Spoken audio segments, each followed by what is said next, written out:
Well, it's brilliant to have this sort of support that you have along camp to prepare for a tournament like this.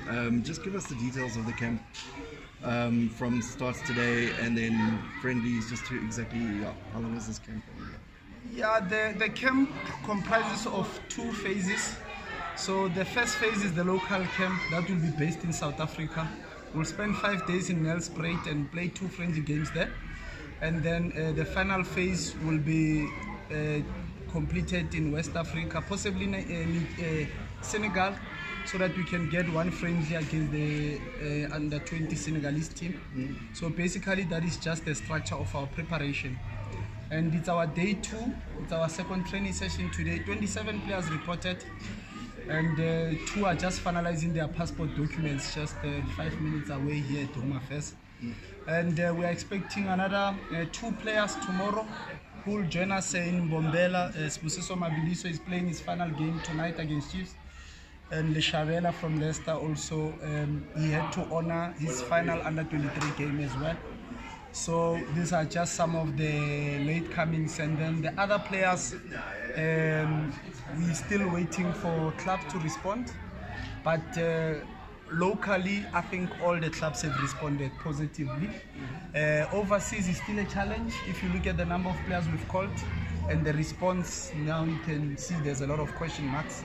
So maybe they don't really see the importance of this tournament, but you know, our local clubs and the SAFA, everyone in South Africa, I think we really see the importance of this tournament. And you look at the talent that we have here, I have no doubt that any 11 that can be selected can actually do the job. You know, we've got so much faith in these boys that are here. When you go to Nelspruit tomorrow?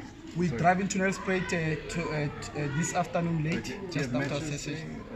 We have matches, 1 on Saturday, 1 on Sunday. 1 is confirmed and the other one is not confirmed. Very strong team, Champions League team, Costa do Sol, Mozambican team. So we are based in one camp base, which is Ngonyama. Yeah.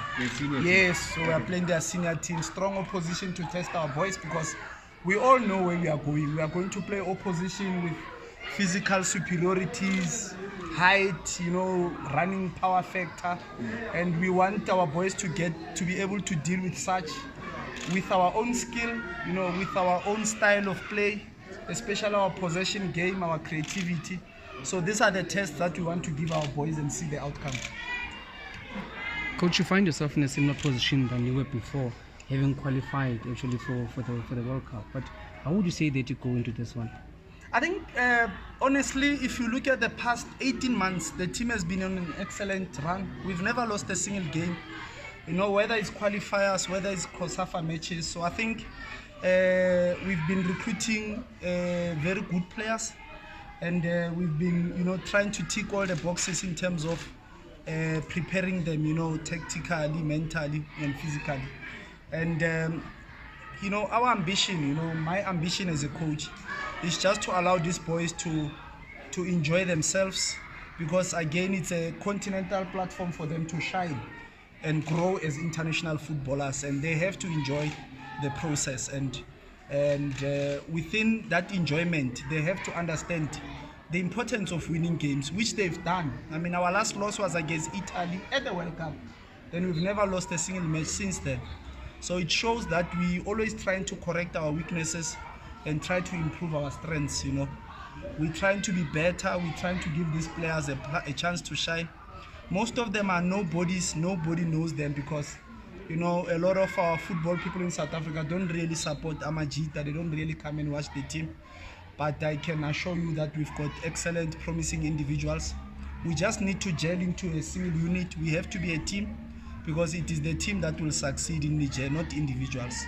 So we are trying hard to work as a collective off the field and on the field, just to make sure that we apply collective tactics, we apply collective teamwork, because that will be required in order to make history. But coach, how do you keep the boys grounded, knowing that you haven't lost a game in 18 outings?